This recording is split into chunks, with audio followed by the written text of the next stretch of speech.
Lawyers for Work shares more info on the Tory and Megan trial. Court for the final day of the first week of the Tory Lanez trial. The prosecution is expected to put on witnesses. They're going to play a whole tape of Kelsey's recorded interview with the police. I'm not sure how significant that's going to be. Here are the witnesses who I think will be significant. Now, I expect the prosecution to call the only sort of completely partial outside witness to this incident, and that is the resident of the home near where the gunshots went off. That individual said he heard things. He said he saw the muzzle go off when the woman was near the gun. He said he saw what appeared to be two women fighting. If the prosecution does not call this man as a witness and they leave it to the defense to call him, that tells me a lot that the prosecution is not putting on the truth. They're just putting on an extremely one-sided version of the story. I expect them to call him. The other witness that's very interesting is the police officer, Detective Stogner, the lead investigator in this case.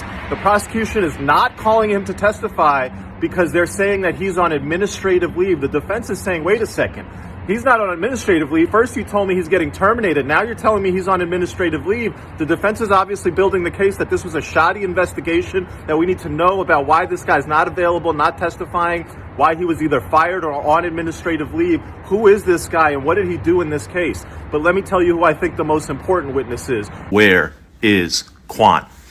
Quan was the driver. He was the only adult in that room. At this point, you might be saying to yourself, I don't believe nothing that Meg says. I don't believe nothing that Kelsey says. You would believe what Quan says. Quan was not drunk. Quan seems, in the testimony that we've heard so far, to be a very reasonable, responsible security guard. It was reported by the defense, I think 2 weeks ago, that they can't find Quan. They're looking for him. They want him to testify, to be a witness, but they can't find him. Maybe they have an ace in their hole. Maybe they find him. If he is found, and if he testifies, and if he sides with Tory, this is game over. All right, Friday morning session in the books at the Tory Lanez trial. Prosecutors played the recording from their interview with Kelsey back in September 2022. A lot of the jurors had heard a lot of that stuff before, but now they heard it on audio played on the courtroom speaker. Kelsey told the story. She gave a lot of details. You know, when you do a direct examination, you maybe don't go over all the details. When you sit down with police and they do your initial interview, they go over every single detail, and every single detail is on the recording. We got a lot of gossipy details, including that Odell Beckham Jr. was there at the party that night. Kylie Jenner at the front had up to 6 security guards checking people.